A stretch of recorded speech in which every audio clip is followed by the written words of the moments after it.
the author of a forthcoming children's book. She has also been recognized as one of Forbes' 30 Inspirational Women and one of the Arab American Institute's 40 Under 40. Sarafina received her bachelor's degrees in physics and astronomy as a Dean's Honor graduate from the University of Texas at Austin. Welcome, Sarafina. Thank you so much. Thanks for having me. And thanks to everyone for joining our discussion today. As Lauren said, my name is Sarafina Nance, and I will be moderating this panel. Over the next 60 minutes, our panelists will share their thoughts and expertise on the future of space diplomacy. And with that said, I would like to introduce our incredible panelists. So first up, we have Dr. Camille Wardrop Alleyne. Dr. Alleyne is one of the most recognized women in aerospace engineering and one of the few women of color to serve in a senior leadership position at NASA. In addition to her expertise in aerospace engineering and space technology, Dr. Alleyne is also an internationally acclaimed speaker, writer, and science ambassador, as well as an expert in the applications of space, science, and technology to international development. In 2007, Dr. Alleyne funded the Brightest Stars Foundation, a non-governmental organization dedicated to educating, empowering, and inspiring young women to be future leaders through the study of science, math, and technology. Dr. Alleyne holds a Bachelor of Science in Mechanical and Aerospace Engineering from Howard University, a Master of Science in Mechanical Engineering from Florida A&M University, Master of Science in Aerospace Engineering from the University of Maryland, College Park, and a Doctorate in Educational Leadership from the University of Houston. Wow.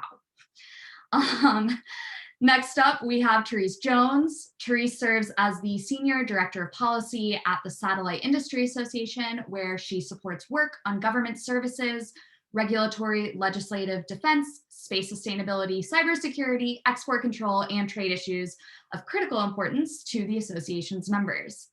Previously, Therese was an assistant policy researcher at the RAND Corporation, where she focused on space policy. And then prior to that, she worked as an astrophysics researcher, focusing on galaxy formation and evolution.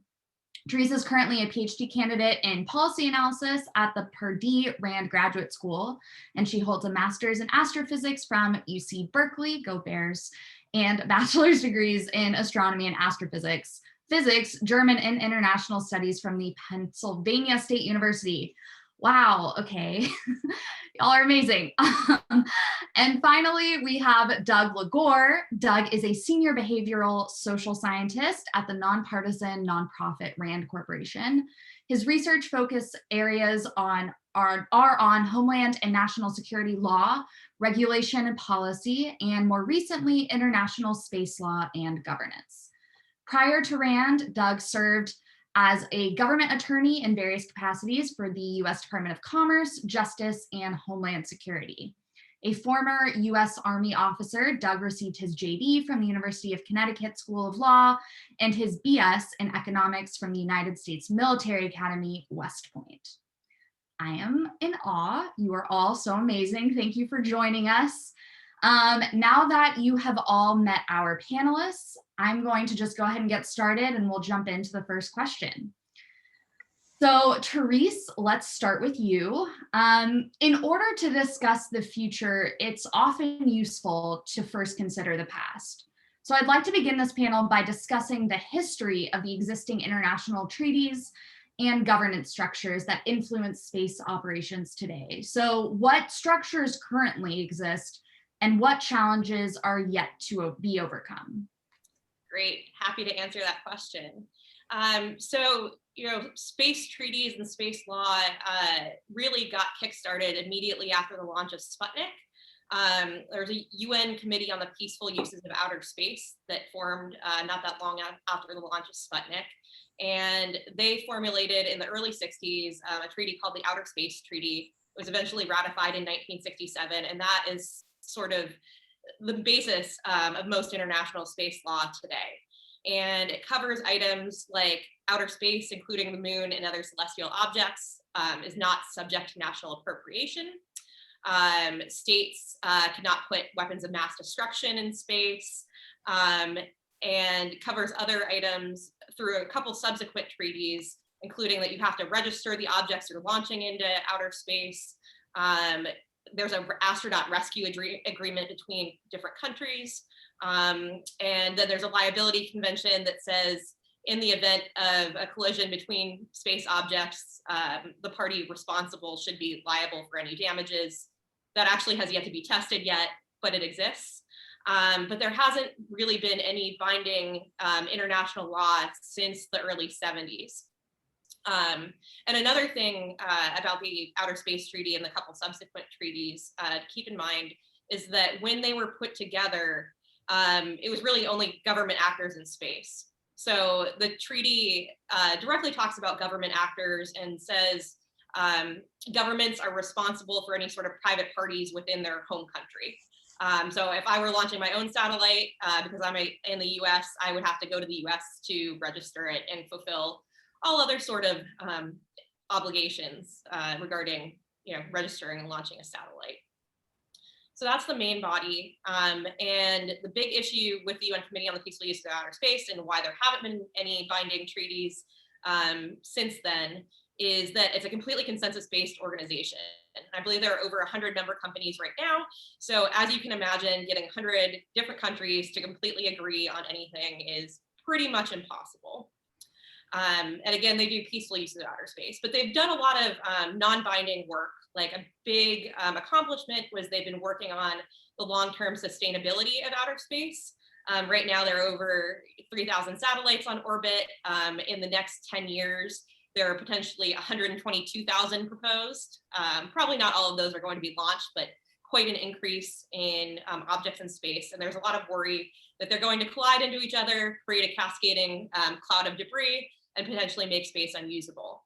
So these different countries have come together and tried to come up with different guidelines that can be implemented both by governments and by non-governmental actors. But it's been a very arduous process to even agree on the basics. And I think it took at least 5 years to get the initial set of guidelines established. And again, they're non-binding. States just say, we like these, we'll try to implement them in our home country, but there's no repercussion for not doing so. So that's one of the biggest areas of work for them recently. Another big issue is, just getting actors that have not traditionally been in space involved in the space industry and, getting them up to date with long-term sustainability related issues. There's certainly concern from, I've heard at the UN level, from nations who are new to space saying, the US and Russia in particular, and China, polluted space considerably. The most harmful space debris right now is US and Russian spent rocket bodies that are the most dangerous. And if the US has created all this debris, why do we have to follow such strict guidelines? We're just starting out. So there's definitely consideration about access to space. I should mention there are other issues that belong in different parts of the UN. So this is the Committee on Peaceful Uses of Outer Space. There's a United Nations Institute for Disarmament Research that works on the arms race in outer space component of this. And those issues end up being discussed at the UN General Assembly. So a big issue currently ongoing there is norms of behavior in outer space and what constitutes aggression in outer space. Clearly, if you physically tamper with someone else's object in outer space, that's aggression. But what happens, if a Chinese satellite comes and approaches a US one and inspects it? How close is too close? Is there a way that an act can be considered aggressive if you get too close rather than just directly damaging a satellite? And then there's the International Telecommunications Union, which is another part of the UN that deals with communications issues. All satellites that have a downlink to Earth, or any object that has a downlink to Earth, including space shuttle, have to get a license approval to have a communications downlink, and the ITU deals with that.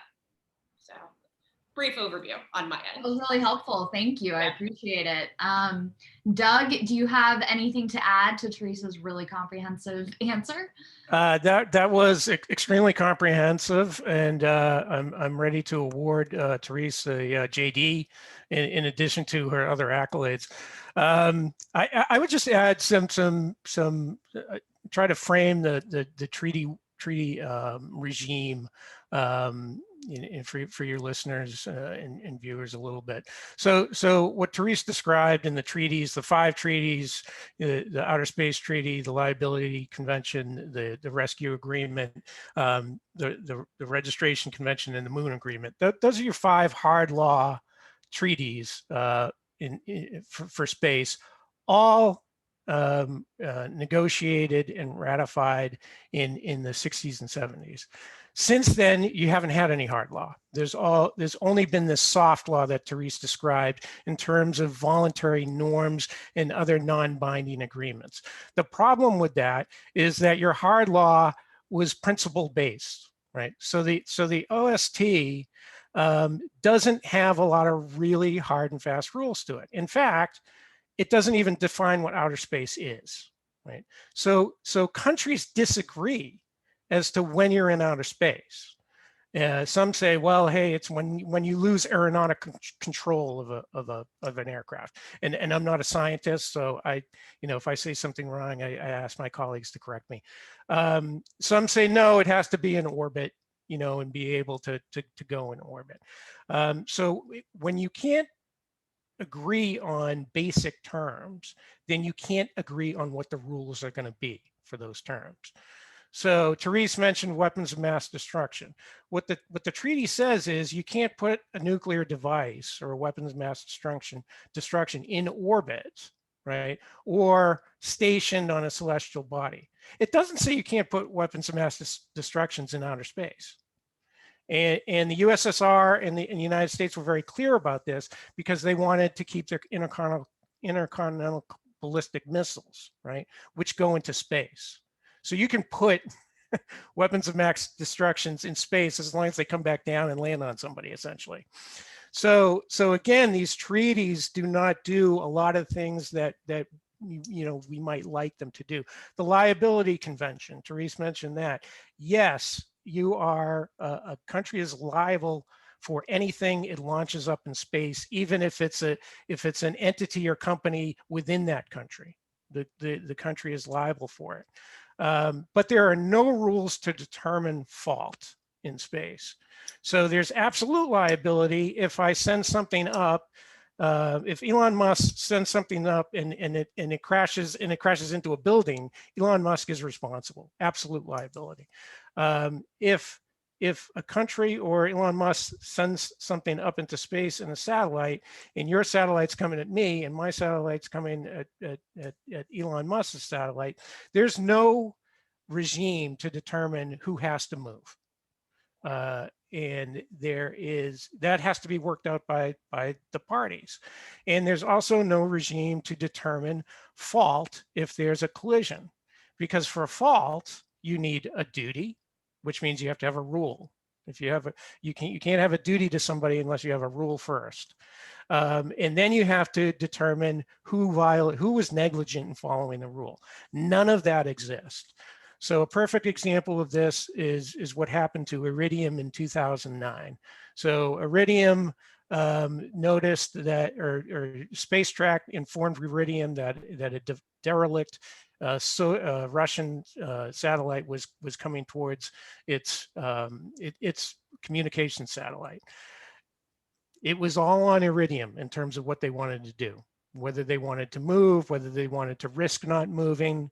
There was no traffic cop in space to tell Iridium what to do, not even the US government or any other government.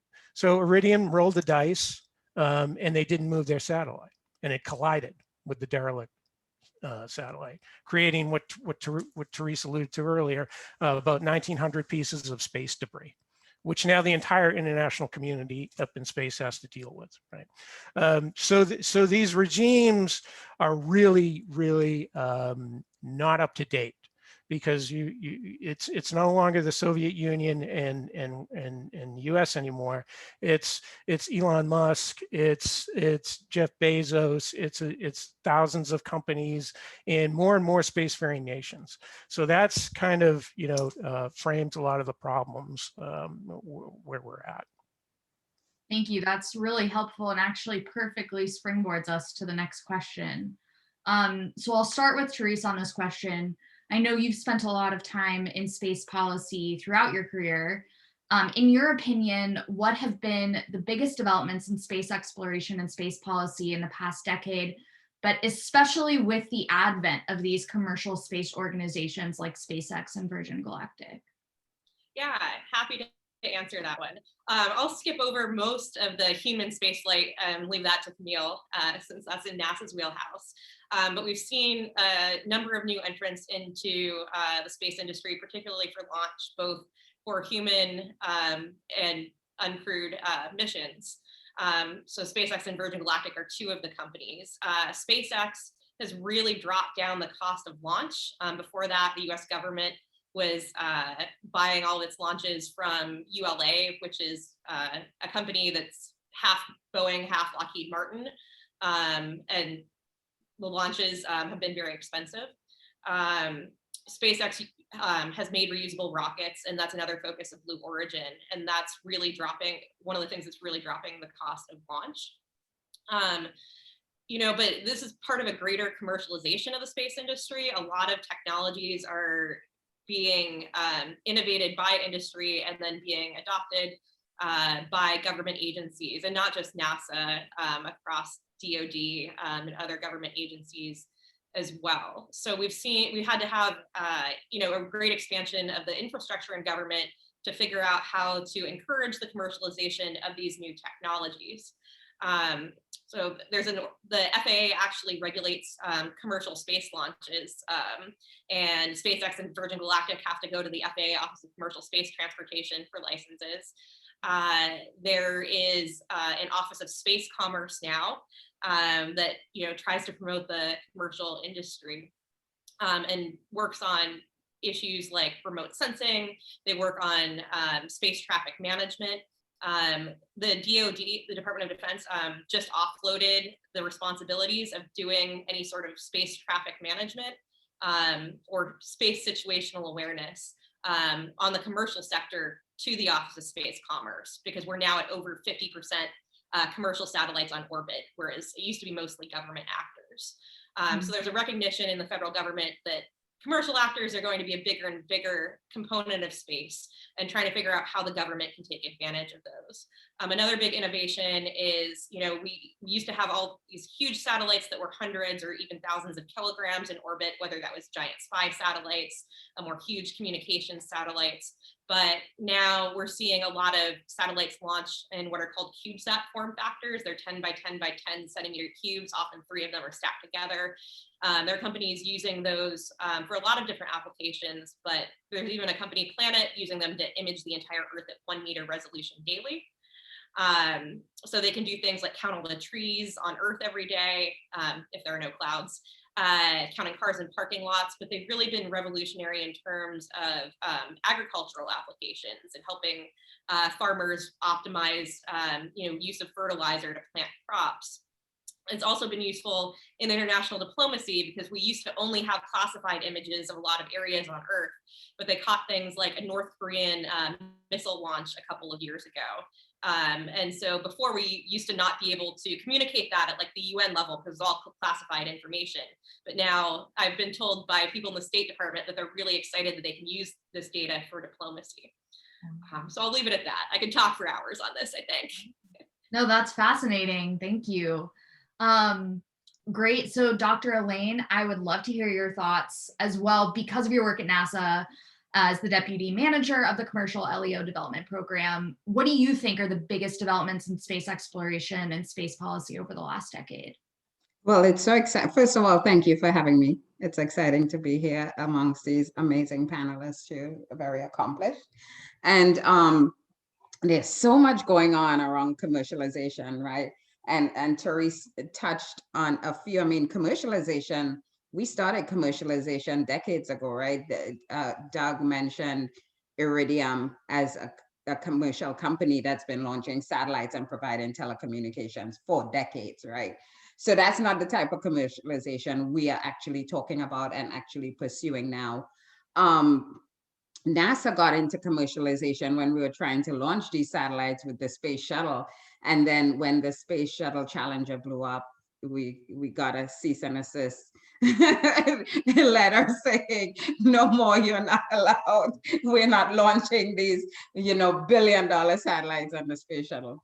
So that part of commercialization for NASA kind of, you know, died. And then in 2004, 2005, our then administration, White House administration, said we created this new vision for space exploration, which was NASA was going to get out of the business of Earth orbit. We were going to send astronauts back to the moon as a sortie mission before we, developed a settlement on the moon as a stepping stone to going to Mars.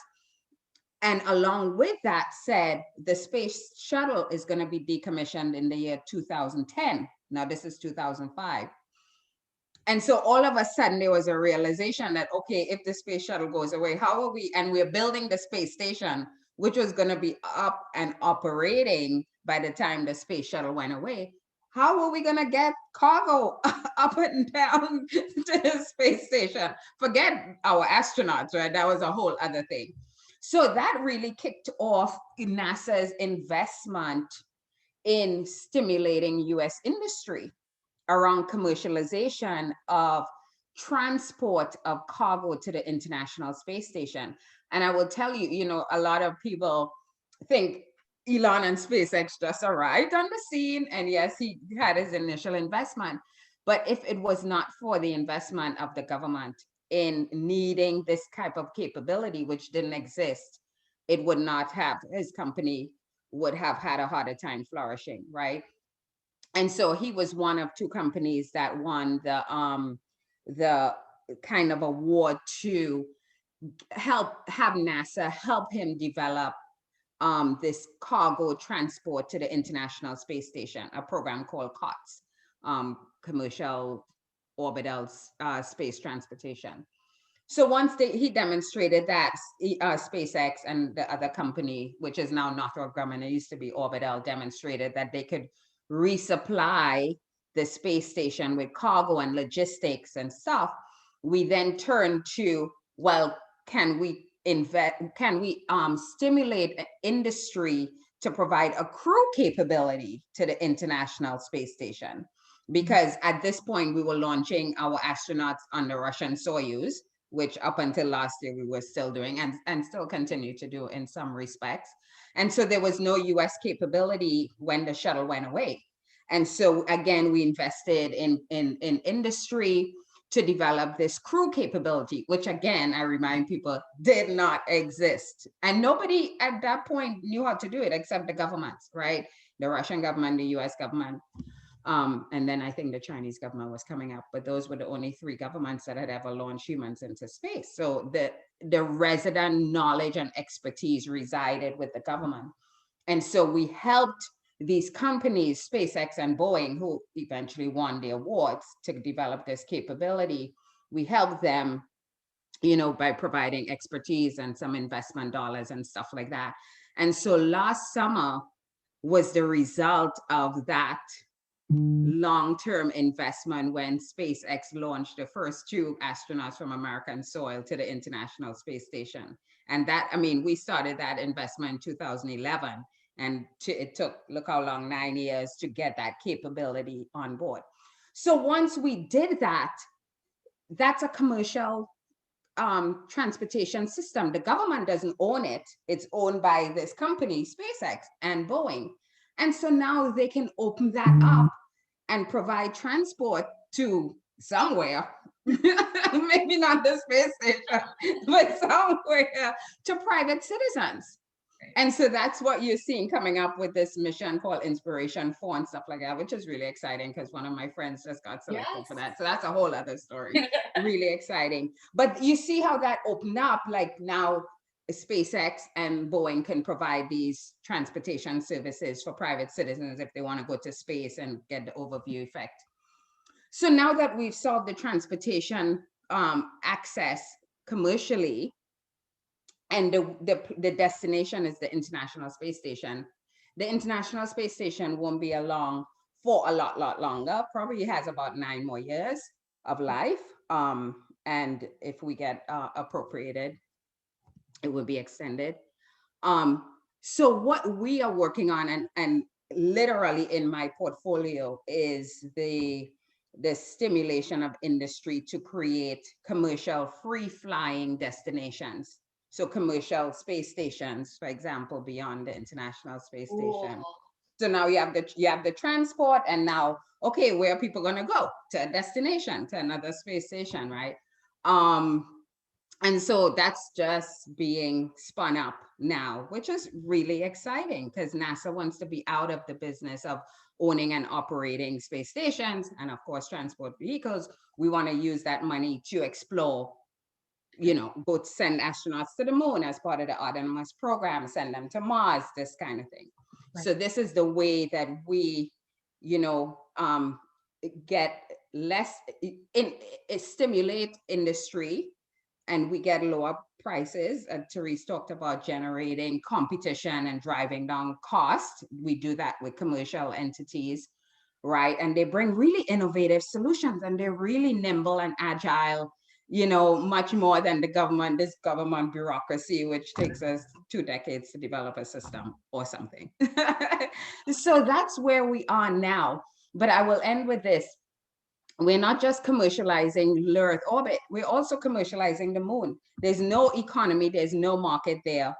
And so what we are doing is in the way we are jumpstarting building an economy on the moon is by buying services from these commercial companies, and they're really small companies. I mean, Spacex and Blue are in the market, but we have given 7 awards to 4 companies, all of which are small companies that you would not recognize off the top of your head, right? And they're responsible for providing end-to-end services to transport our science instruments to the moon, something akin to a FedEx service to the moon, right? Where we say, hey, we have these science instruments, can you transport it? They're responsible for developing their own lunar lander. We don't help them with that. They have to buy their own ride to space. They have to land on the surface successfully, operate our instruments, get our data back, and we pay them for that service. And so we are jumpstarting that. And the first 2 launch and landings should happen towards the end of this year, early next year. And it will be the first time the US is back on the surface of the moon in almost 50 years, right, since the Apollo program. So it's really, really exciting, and it will be done by US commercial companies. So it's all these different ways that we're commercializing space and stimulating US industry and US economies to build up the space ecosystem. Thank you so much. I have chills. I'm like starry eyes. This is so exciting, and it's amazing to hear about. Thank you. I would like to turn to Doug to unpack this a little bit further, and keeping in mind our time, I know I would like to chat with you all for hours. But in your time at RAND, how has your perspective of the biggest developments in this space been shaped? Well, I think, you know, for me, the reason I got into researching this area is because I was terrified of something Therese brought up earlier, and that's the Kessler syndrome. So this idea that we have so many more actors in space, putting so many objects in space, thousands, literally thousands of objects in space, that without sufficient rules, regulations, controls, these independent actors are going to create a situation where we can no longer use space because the debris basically prevents you putting anything into low Earth orbit or geostationary orbit. So what often terrifies me also fascinates me though as well. So that's how I started researching the legal and policy side. And while I am thrilled with the commercialization of space, I am very concerned that the law hasn't caught up, as I mentioned earlier. And I'll just give you one example. A company in 2017, Swarm Technologies, wanted to put these CubeSats up in space, right? And the FCC refused to give them a license to do that. Why did they do that? Because Swarm could not prove that they were safe. Swarm could not prove that they could control these satellites sufficiently to make sure that they didn't interfere with other countries or other independent satellites, and that it wouldn't create a collision type scenario.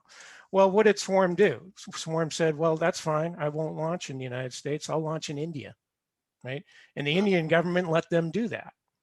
Now, what happened was Swarm was fined $900,000, $900,000 by the FCC because they continued to control these satellites in Georgia, which was in the jurisdiction of the United States. But for a lot of companies, 900,000 is the cost of doing business, right? 900,000 could drop out of Elon Musk's wallet and he probably wouldn't notice it, right? So how are we incentivizing commercialization in a responsible way, right? Before we have more incidents like Swarm or Iridium, setting aside the fact that we have countries that are doing anti-satellite testing that are creating even more debris. The other problem with that is once the debris is collected or once the debris forms, there's no way to collect it because the countries own that debris. They own everything that gets put up in space, doesn't matter who puts it up, right? The jurisdiction over those space objects is with the country. So the country has to decide, or all the countries have to get together and say, we're going to clean up this debris because the US can't hire a commercial company to go up and clean up debris because we don't know who owns it. And the space treaty says it's owned by the sovereign government who put it up, right? So unless you have a regime and a set of rules to deal with the debris, it's not going anywhere. And you're not going to get a commercial company to agree to do it, right? Unless they have some assurances that if they bring down a derelict satellite, they're not going to get sued, right? And they're not going to get in trouble. So I see a policy realm to go with the commercialization realm that, again, is fascinating and exciting, but for old legal beagles like myself, it's terrifying as well. Well, that is. Yeah, please. Sarafina, can I just add to that? So but what is also exciting is born out of this issue are these many different technologies that are being tested, right, to deal with this space debris problem, either refueling dead satellites or satellites that are non-operational, that are just like orbiting and it's just there. There's no capability to really refuel that and give it new life, right? Satellites are one-time use. So there's a whole new kind of ecosystem developing there.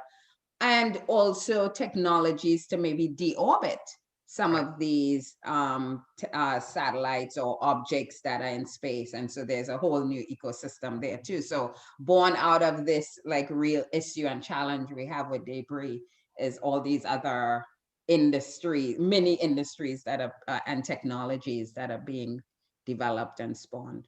Right. Right. The problem though with a lot of dual use technologies, to be honest with you, is the fact that they're dual use, right? A technology can be a threat because something that can refuel a satellite can destroy another satellite, right? So this creates the diplomatic rub here, right?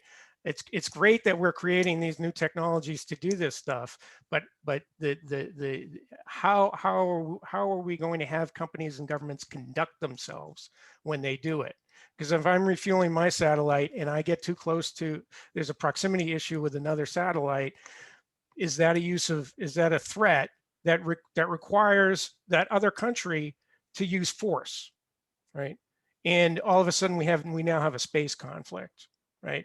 Because we don't know going up what the rules of the road are going to be. I really appreciate all of these perspectives, and I think it's important to acknowledge the intrinsic exciting opportunities and also the challenges that sort of are born out of the exciting opportunities. And from that, we can't really talk about developments without also acknowledging the challenges. They're intrinsic to one another. So for this next question that I think comes very naturally after this, I'll start with Dr. Elaine. In your opinion, what are the biggest challenges facing the satellite industry particularly with regard to space debris, but also with cybersecurity? Yeah, I think those two are the issues, right? I mean, bad actors hacking into people's satellite, and they could be national security satellites, right? So really dealing with the cybersecurity issue and the regulations that are pertaining to that, but also the technology, like how do we protect the information and data? How do we encrypt it to the point where it's really safe proof and nobody can get access to that information is, I think, continuing developing areas. And then we talked about, of course, the space debris. Now, so there's nothing we could do about the space debris right now. I mean, maybe Doug could talk about the 25-year law rule or something like that for boosters and engines.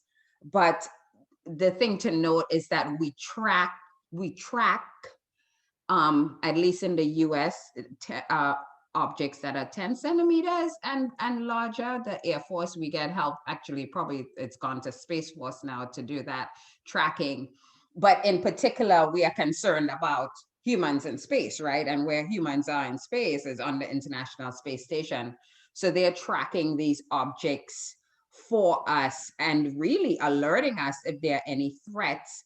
And we have the ability to kind of move the space station out of the way, maybe elevate its altitude so that it's out of the way of this threat, and send it back to its normal inclination orbit.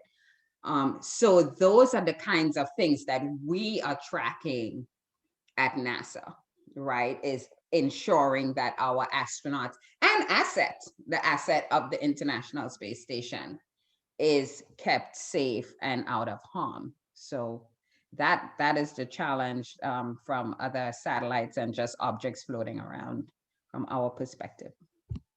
Thank you. That's helpful. Doug, would you like to jump in on this?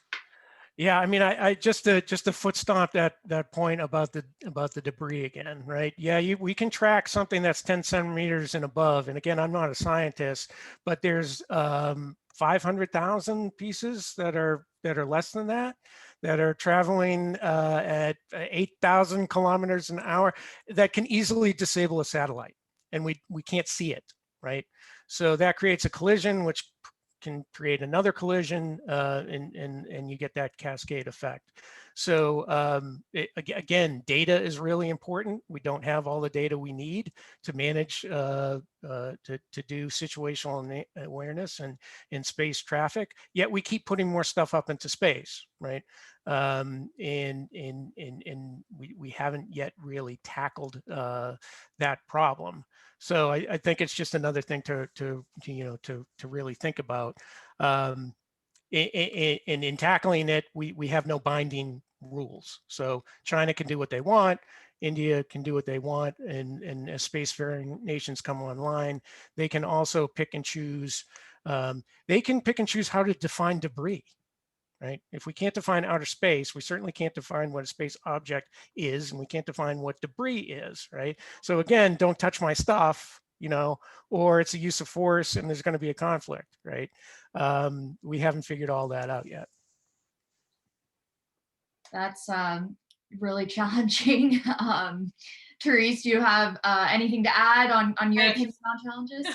I have so much to add, but I'll try to keep it brief. Therese, also, can you talk if you knew about the 25-year rule or something? Oh yeah, I can talk about the 25-year rule. So yeah, there's a 25-year guideline that an international astronautical debris committee came up with, or that says that you should deorbit anything that's launched into space within 25 years or move it out to a graveyard orbit.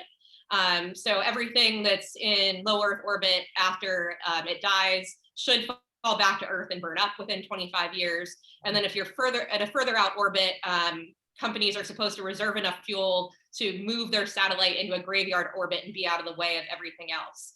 Now in practice, not everyone necessarily does that, and it's a non-binding guideline, but it's something that exists and something that people have talked about codifying more permanently within at least US regulations and perhaps internationally. But going back to other, and there's a lot of thought that that timeline is way too long, given how many satellites are currently up there, and that that should be lowered. So a lot of companies are trying to deorbit their satellites faster. On a couple other space debris issues, so, you know, Doug mentioned the data issue a little bit, but there are a lot of different data sources. They don't necessarily all match up, and it's not like you have a precise position on the space debris. And this is where a lot of the issues come in, is there's, you know, you only get a probability of collision when you get a warning that you might hit something else. So you might have, you know, a 1 in 5,000 possibility that you're given. And do you think that's enough risk to move your object? One, if it's even movable, because not all satellites have propulsion. And how do you negotiate if you are about to collide with another active satellite? How do you negotiate who moves, where they move? Do you both have the same risk assessment? I mean, that's a huge issue. And do other countries trust your data? So Russia has been trying to house an international data source for the space situational awareness data because they don't trust the US data, but would we even trust the Russian data? So that's one issue. And then another issue is just purely more logistical in terms of communication. Like not every country or every company runs their operation centers 24 hours a day, 7 days a week. So I've heard from our operators, they've gotten this collision warning, they try to call up another country, and this is a real scenario. The entire country was on holiday that day. It was a major space actor, by the way. They couldn't get a hold of anyone, so they had to go through very high diplomatic channels to be able to get in touch with anyone who could, you know, deal with this conjunction warning. So there are a lot of like policy issues beyond the technical ones that have to be dealt with when we're talking about space debris. On the cybersecurity issue, also a big problem. There's a big concern about what happens if we lose GPS, and that could be due to a hostile attack, or it could just be due to solar activity disabling GPS satellites.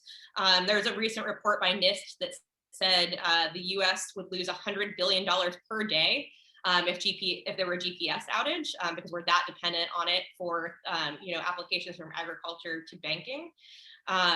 And obviously positioning, logistics, you know, UPS needs GPS to tell where its trucks go, things like that. And there's certainly concern about attacks from the ground as well. It's very cheap to get a jammer for GPS that can be localized. Like you or I could probably afford a small one. So anyone can have those. Also could jam communications. And then also potential cyber implications for remote sensing data. I'm concerned about deep fakes potentially in remote sensing data coming from other countries. Being able to manipulate satellite imagery seems to me like something that could be utilized in a diplomatic attack on the US in the near future. Like China could potentially fake something and say the US was committing a war crime and no one would be able to disprove it for weeks. And so what would happen in that time? And I also want to note for cybersecurity, the space architectures are so different that and so proprietary that while they're starting to really work on cybersecurity issues at the Department of Homeland Security, and there was a space policy directive a few months ago talking about standards on this, there's no one size fits all solution to it. So we're really just at the beginning of figuring out how to deal with broad cyber attacks on space architectures. So I'll leave it at that. And I appreciate that. That's a lot to think about and pretty scary. Doug, I see you raised your hand. Did you have something to add to this? Yeah, I just wanted to make you more scared. So the two things: the cybersecurity issue and the probability of collision issue. So with both issues, countries have done very little to enforce standards on non-government entities that are sending satellites up into space and other objects up into space. So what does this mean? That means that if Verizon sends up a satellite, we don't know what the encryption standard really is, right? So we don't know how easily hacked that satellite may or may not be. It's not the same as the CIA's encryption standards, right? So what are Verizon's concerns here?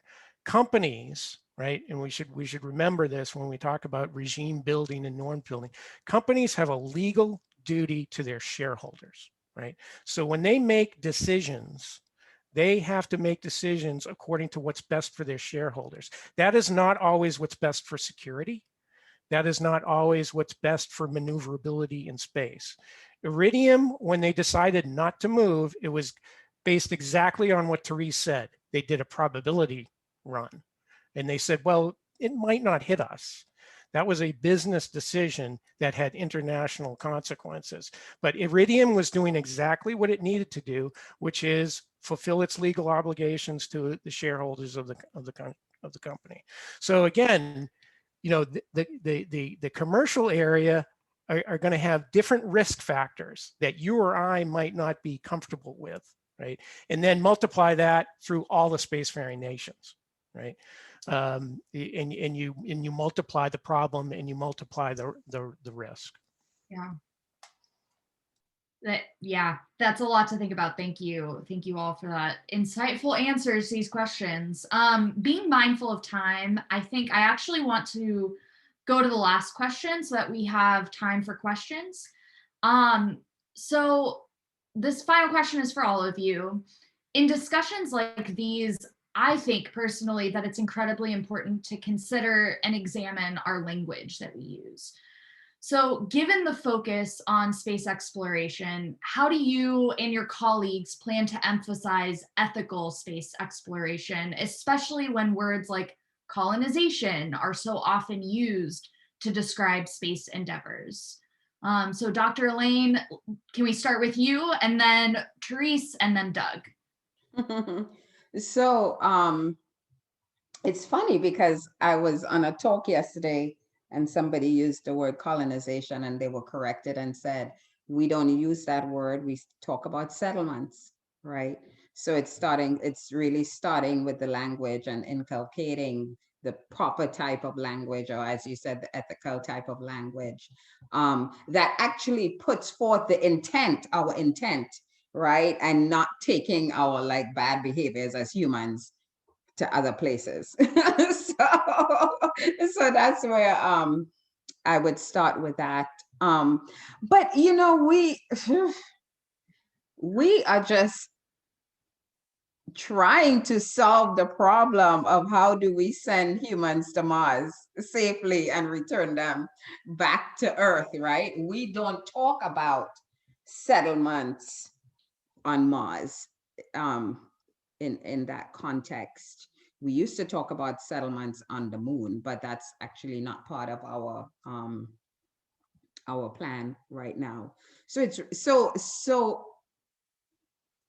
that type of discussion or context is not, you know, it's not something that we talk about in our daily, you know, planning and operations. We are just trying to figure out, well, how do we even just send humans to explore and come back safely, and not just sending them on a one-way trip.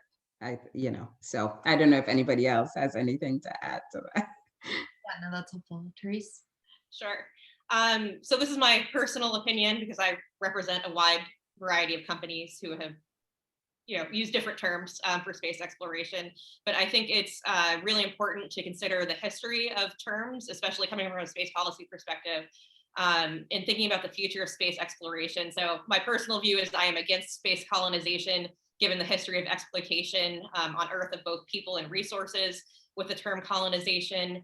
And, you know, you can really see how space policy and law digs into the history of usage of certain terms and how that propagates forward. Like one of the big issues right now that's also involved in discussions about equity in space is I mentioned the Outer Space Treaty earlier, saying the moon and other celestial bodies are not subject to national appropriation by claim of sovereignty. But that is not super well defined in the Outer Space Treaty. So the US and Luxembourg in particular have decided that mining is not national appropriation. And actually Donald Rumsfeld said that one of the main reasons we didn't sign the law of the sea, and space law often falls back on maritime law in legal interpretation. One of the main reasons we didn't sign the law of the sea or ratify it was it talks about redistributing resources from seabed mining. And so the US very conscientiously were like, no, one, we want to keep our resources that we mine in the sea, but also this could have implications with regard to space. We want to keep this open as an option. But I bet no one, when they were thinking about the Outer Space Treaty, were like, oh, lunar resource extraction could be a thing in the near future that people are really excited about. And it's not really covered here. And a lot of countries are opposing it for that reason. And saying that it is appropriation, it's going to be first come, first serve. The US is going to get there and Luxembourg perhaps, and just take all of the useful resources. So the wording really matters. Yeah, I would agree, totally agree with that, both what Camille and Therese just said. And I would add that, going back to history, the reason why the Outer Space Treaty says you can't appropriate celestial bodies is because of our colonial history, right? Is because the last time there was a new frontier, powerful countries went around the globe and grabbed up every piece of land that was available and exploited it however they wanted to, and exploited the people however they wanted to. And they try to avoid that by saying in the Outer Space Treaty, you can't appropriate celestial bodies or outer space. But as Therese rightly mentions, the US and other countries, I think, are leaning this way, are claiming that this does not apply to resources. So if I have a company and I can go mine an asteroid and dig up platinum, then that platinum belongs to me. And the US Congress ratified this in 2015 and said, yes, the government's not going to make a claim of those resources. Those resources are going to belong to the company. The problem with that is goes back to your question, Sarafina. I don't think we're asking all the ethical questions we need to ask, right? Because first of all, if you land and start mining on an asteroid, how have you not appropriated that territory, right? I mean, that's mining law going back to the 1800s, right? You control the territory because you're mining it. Right now, China can go up and drill right next to you and take out all the resources that you're trying to mine. There's no appropriation. The other problem is that I've seen in the literature, nobody's asking about what happens when you pull that platinum or that other precious metal out of that celestial body. What happens to the 33 nations whose economies depend on ores, metals, and other precious type of commodities, right? So we potentially plunge those nations into economic instability and maybe chaos. They become unstable internally. They become those regions become unstable, right? A lot of these countries are developing nations, right? So when we talk about appropriating resources but not territory, appropriating resources can also have significant international effects that affect us all. But we're really, for me, what I'm trying to do is and what Rand is hopefully trying to do, is to get people to start asking these questions, right? And not be too focused on the immediate, let's get to the moon, let's get to Mars, let's go to the moon, let's turn water into hydrogen so we can turn it into a gas station and do all these great things. That's great, but what is going to be the impact on, say, developing nations, right? When we do that, we're not addressing those questions. Sarafina, may I ask Doug a couple questions, actually? Absolutely, please. So when you talk about it will impact countries who depend on mining, is it the fact that if an entity went to an asteroid and brought it back, say it's platinum, that the value of that would be so great that everybody would want that and not want to go to these other places, right? Well, the issue is, okay, I go and I mine gold, right? And it's mine. I get to keep it. You know, the entire asteroid is made of gold, which some might be, right? Well, now I've plummeted. The price of gold is controlled by me, and I can control that price so that I put all these other countries out of business, right? And that's what corporations do, because that provides the most profit for the corporation, right? They're not concerned if a country's economy in Africa is destabilized. They have to, you know, they're going to get the return on the investment because they went and got the gold, right? So they're going to sell it for what they need to sell it, and they're going to control the economy for that precious metal. Now, we simply don't know what happens to other economies, right, and other people when that happens. We just haven't asked the question. We haven't done the research to figure out what's going to happen, and I think that's the threat. And one more thing, Sarafina, we can't end this conversation without talking about the Artemis Accord. So I was wondering if Doug or Therese can talk about that, because that's really important as we go forward to sending humans back to the moon. Yeah, I mean, Therese, you want to take that one? I can piggyback off you.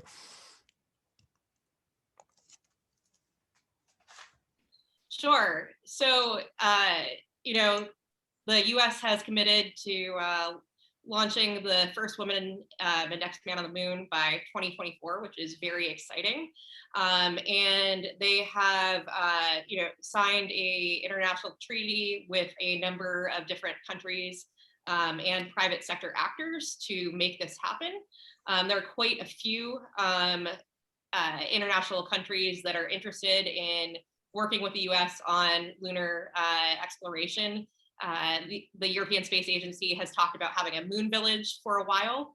And, you know, it really just expands upon the, you know, foundations from the Outer Space Treaty, talking about using the moon for peaceful purposes, providing emergency assistance to people on the moon, registering space objects, using space resources, things like that.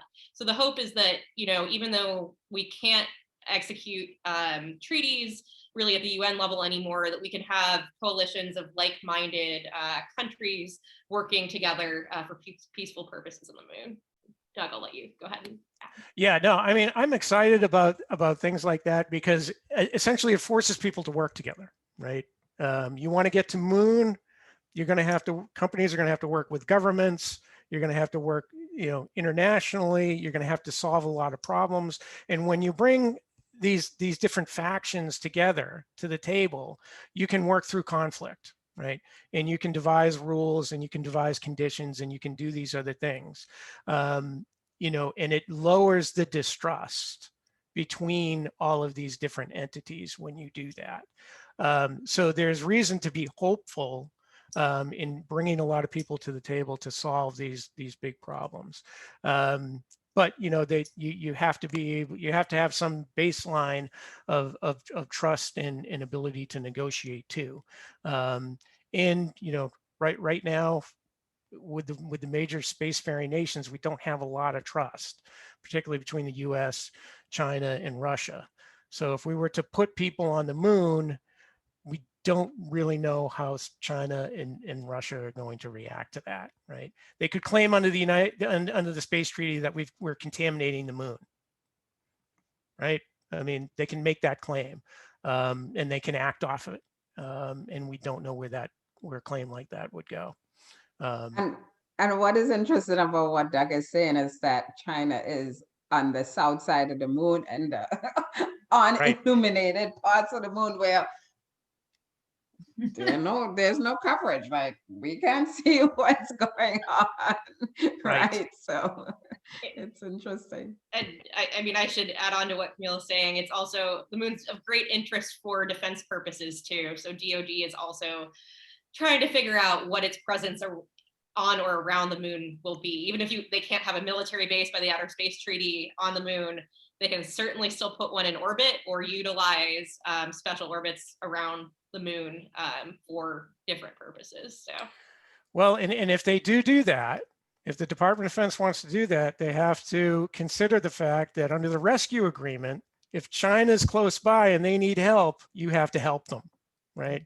So if you have secrets up there, they're not going to be secrets anymore, because guess what? You have to save those astronauts who are also on the moon under the treaty. So it brings in, you know, a bunch of other different factors as well. This is incredibly fascinating. Thank you all so much. And thank you for prompting that discussion, Dr. Alleyne. I have one question from the audience that I would like to start with.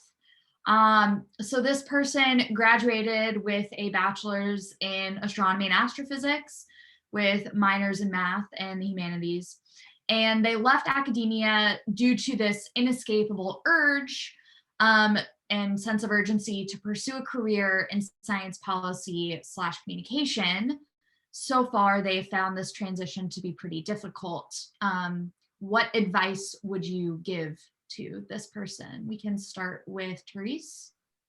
I have an entire Google Doc for this, so hopefully it's pretty straightforward. That was sort of me, but that was me in grad school when I escaped astronomy and switched over to policy. So there are a ton of different organizations that you can join, particularly if you're interested in space policy, though the Google Doc has some broader science policy organizations in it. There are quite a few different internship and fellowship opportunities. So I'd really encourage you to apply to those. They'll be a really good way to get your foot in the door and see if you like science policy and communication. I should say that a lot of students do end up, you know, maybe they'll do a fellowship and then work for a little while at another STEM-oriented job and then come back and do policy at some future time. There are a lot of fellowships for grad students as well. And then I know there are several different organizations that have sort of post-bac programs. So RAND, I should say, takes a bunch of research assistants for 2 years out of college. So that's something to look into. And there are a few other organizations like the Science and Technology Policy Institute, STIPI, that has a similar fellows program. They're pretty much all listed in the Google Doc I'll post here, and you can feel free to email me too. I'm always happy to talk to students, and I'll put my email address in the chat. Great, thank you so much. Do Doug or Dr. Alleyne, do you have anything to add there? I know Therese is a uniquely positioned person to answer this question. I would just say, you know, after having been in the government for most of my life, you have to dig for positions, and they may not be the position you want, but it, as Therese says, will get your foot in the door, and then once you're in the government, it gets easier to move around. But I just want to encourage people in the scientific community to explore those options. You know, you can. Obviously, you can make a lot of money in the private sector, but we need people with science backgrounds in government positions doing policy, because they know how to do evidence-based decision making and research, and there's a real lack of that. And you know, it's not sexy. You won't get a lot of laudatory praise, but you will do really great, impactful work. So I just would encourage it. Thank you. One more question. And I like how this is worded, so I'm actually just going to read it directly. Looking at the commercialization of space exploration today, it seems like outer space transportation and settlements of the future will only be accessible to ultra-wealthy, connected individuals. What steps can we take to ensure space is for everyone and address the intersectional issues of space exploration? I am leaving this open to whoever would like to jump in first. That is such an appropriate and timely question. We're literally having that debate and discussion yesterday as we have started opening up the International Space Station to commercial use. So what this is the International Space Station is a partnership between 5 space agencies: US, Japan, Russia, Europe, Canada. And access to the space station has only traditionally gone through those space agencies, right? But I mean, it's a science lab, and we've had at least 4,000 scientists who have accessed it doing investigations and stuff like that. But they all filter through these space agencies. And so what NASA decided to do, which Russia had kind of done with space tourism like years ago, was take a little piece, a little sliver of our allocation, 5% of our allocation, and open it up for commercial use, advertising, marketing, and private citizens being able to go at a price, right? So you got to pay for the use of the station. You got to pay for, I think we subsidize the up mass and the down mass, I think. But you have to pay for the use and time. And if you want astronauts to, say, do something on board with your thing, you pay for that. And so, oh my gosh, I'm sorry. I lost my train of thought. I'm talking so much. You're totally fine. It's completely okay. I have personally been thinking about this a lot, just from, you know, I've applied for NASA once, and I'm applied for Inspiration 4 and Dear Moon, and that was one of the sort of timely conversations, is how do you open up this process? And it seems like those the new competitions or sweepstakes or whatever you want to call them that are coming out are supposed to sort of level the playing field so that more people can have the chance. But there is still, I mean, it seems to be a very prescient topic. I mean, it's expensive. Like, it's because space is expensive, right? Like, people don't, I mean, we have been operating the space station at the tune of how many billions of dollars per year, right? So when you itemize all those kind of resources that you are now going to partly make available to private citizens or commercial companies, it's a hefty price tag. Yeah. And so right now, as we are opening up this industry and trying to stimulate the demand for building this market, it's expensive. It could be cost prohibitive. But I believe, I'm not an economist, but I think really that's how industries start up. It starts up, it's expensive until you start creating competition, right? That starts driving the cost down. And so the more we could stimulate demand, which is a big deal for us, stimulating, helping incubate companies that are doing maybe technology demonstrations that they can create an economy in space, right? In space production, for example, 3D manufacturing and stuff like that. The more you can stimulate demand and bring more players to the table, the more in the long run, the cost will come down. And so ultimately, hopefully become more accessible to more people, right? And yeah, so that's what we're trying to do. But yes, you're right. It's and we're the US government, and we are supposed to be spaces for everybody, right? So it's a dilemma right now. Yeah, thank you. Therese and Doug. Doug, do you want to? Yeah, I would just add that you have the economic angle that Camille talked about, which is absolutely correct. You drive it down by increasing competition, but we're not going to do this without rules and laws either, because this is why the Moon Treaty failed. The Moon Treaty attempted to address this issue by saying, look, if you get a resource, it belongs to the heritage, the common heritage of mankind, which means it belongs to everybody, which means if you go get platinum on an asteroid, you got to share it. And so that's why only 17 countries, most of them not spacefaring, never signed up for the Moon Treaty, because companies, they want their return on investment, and they want to make that money, right? So they're just not going to agree to share these resources with developing countries or people who are not in the market. You have to make them do it. One way that has been successful is something Therese brought up earlier, the ITU, the Telecommunications Union Convention. One of the things that they did there is they said, look, you know, Somalia is not a spacefaring nation, but one day Somalia is going to want to have its own communication satellites.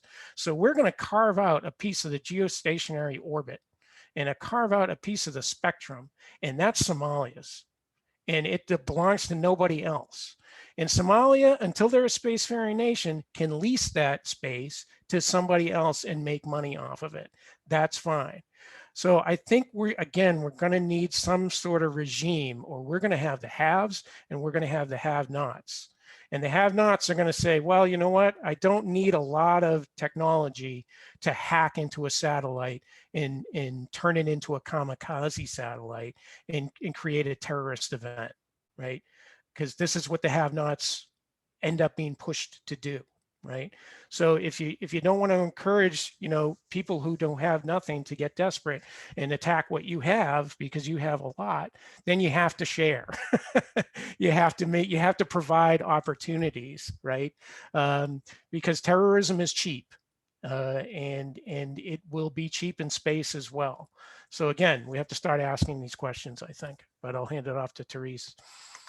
Yeah, lots of good points already. I'll be brief since I know we're running out of time. But yeah, I mean, I think this is really a role for governments, especially those of wealthier spacefaring nations, to play in encouraging cooperation with non-spacefaring nations. I mean, we've seen plenty of astronauts from a wide variety of countries on the International Space Station, most of whom don't have the ability to get to space on their own. And I think that's encouraging.